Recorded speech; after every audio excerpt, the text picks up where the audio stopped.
Hey, just want to make a quick video because it's been a while. But I was thinking about a particular time I was DMing that was probably like where I screwed up most. It was a learning experience, but this is basically like my worst DM session. So I'll give you a little setting, and I just want to talk about it so we can sort of. I learned a lot from it, so I thought I'd share what I learned from it. But to give you the setting, I had made a campaign where I had told. It was 3 players and me, and I had told them, and they were all friends of mine, to make whatever character you want. I think I gave them like 12 levels, and I said, make whatever character you want, no restrictions, and we were even gestalted characters so they could have basically two classes at once. And they all 3 came up with these insane characters. One of them was a Thry-Cream monk that had like 1 billion attacks and had all these feats to like leap attack, and it was insane. One of them was a dwarf with like this insane armor class, and then another guy had this sort of ASMR fighter, cleric, paladin that could re-roll like everything, and they were ridiculous. And what ended up happening as this campaign progressed is that they turned into total murder hobos, as they call them now.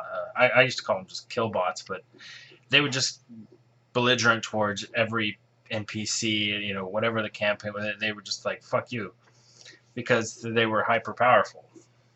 And once we came to this point in the campaign, now this was annoying, but it wasn't quite game breaking yet.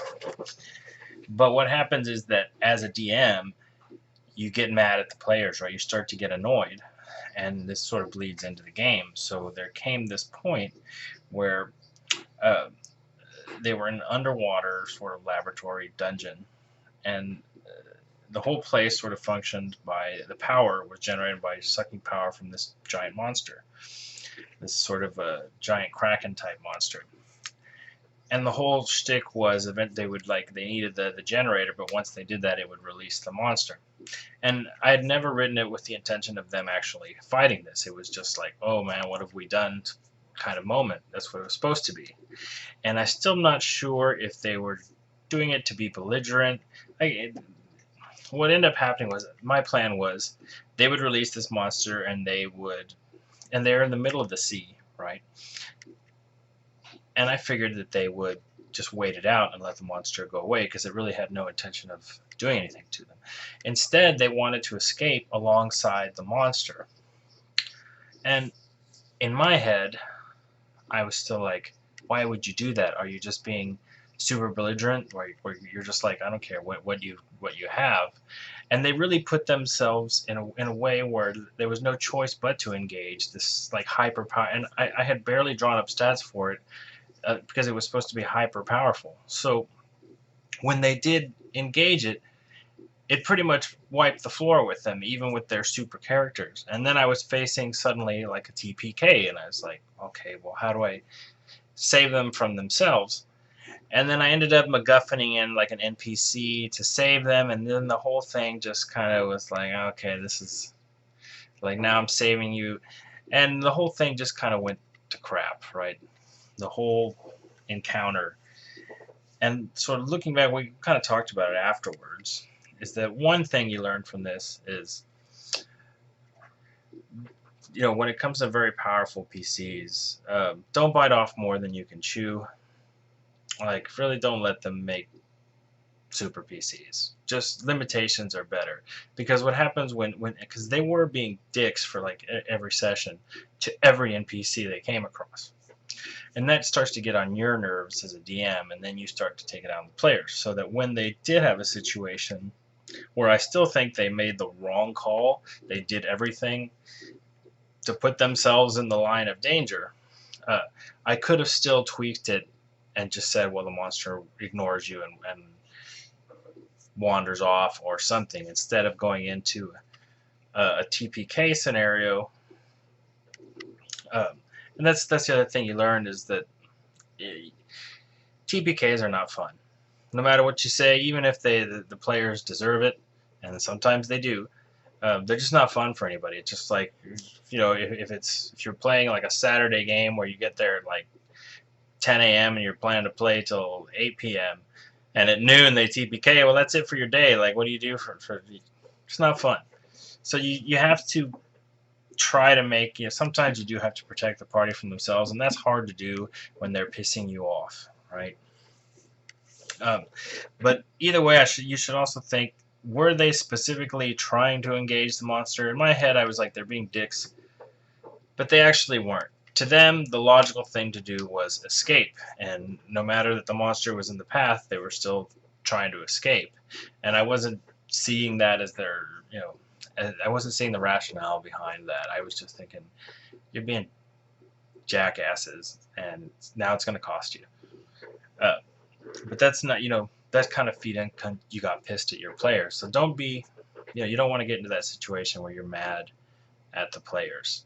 Try to avoid those situations, and a lot of times you can, just by, to my own fault, right? I let them make these hyper powerful characters. Don't do that. Just keep it a little more manageable. Goes a long way. So I guess what I learned from this encounter was never letting them make Munchkin characters anymore. B, don't let your own your own agitation bleed into the game. And then C, try to find a way to give the players the benefit of the doubt and sort of save them from themselves sometimes. It was hard in this particular instance. I still don't know what would have been a good way to save them from themselves, because they had actually abandoned their ship and everything, so they were just lost at sea in the middle of the ocean with a giant kraken. And you're like, this was a pair, and they're actually in the dungeon. If they'd stayed down there, there was like a little submersible that they could have taken, but whatever. But point is, guide them. There's a thing I read a long time ago that's basically the players always make the right choice, and the plot always follows what the players decide to do.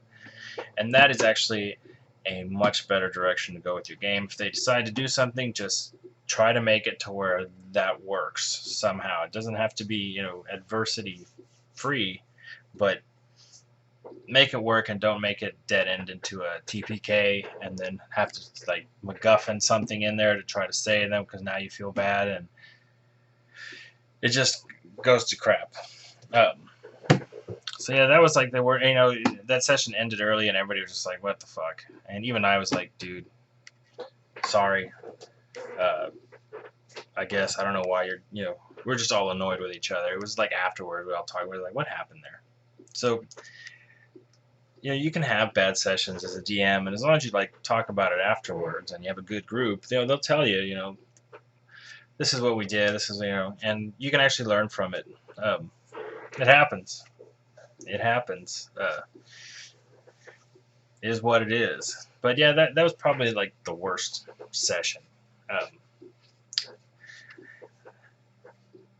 I've had a couple of bad moments, but other than that, not too terrible. So yeah, my recommendation is never let them make horrific Munchkin characters, especially if you're not ready to deal with them breaking the game, right? Limitations are a good thing. This is kind of where it's fun to try to let them do it and just go to town, but it makes the game a lot tougher to run. So anyway, that's a quick little coronavirus video. Try to have more. I just got a new computer, so I had to put that together and mess with a bunch of stuff. But I've got real video editing software now, so I'll see if I learn how to fix this crap. See you around.